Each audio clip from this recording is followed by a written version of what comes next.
আসসালামু আলাইকুম রহমতুল্লাহ। সবাই কেমন আছেন? আশা করি সবাই ভালো আছেন। আলহামদুলিল্লাহ, আমি অনেক ভালো আছি। আমরা ভাই ব্রাদাররা মিলে একটা মাদ্রাসা দিলাম। মাদ্রাসার নাম হচ্ছে দারুস সুন্নাহ মডেল হিস মাদ্রাসা। তো মাদ্রাসার বেঞ্চগুলা কীভাবে বানাচ্ছে সেটাই আপনাদের সাথে শেয়ার করব। তো এখানে আমাদের ভাইয়েরা বড় বড় বোর্ডগুলাকে মেশিনের মাধ্যমে ছোট ছোট ভাগ করতেছে। ভাগ করার শেষে এগুলাকে সাইডে কষ্টেপ দিবে যাতে এগুলা নষ্ট না হয়। তো এখন কষ্টেপ দেওয়া শেষ। এগুলো হচ্ছে আমরা সাইডে ক্লিপ দেব।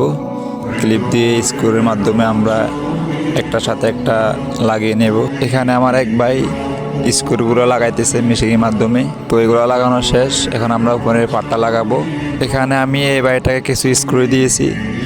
বাড়িটায় মেশিনের মাধ্যমে স্ক্রুগুলো প্রত্যেক কোণে কোণে লাগাইতেছে যাতে টেবিলটা ভালো মতন মজবুত হয়।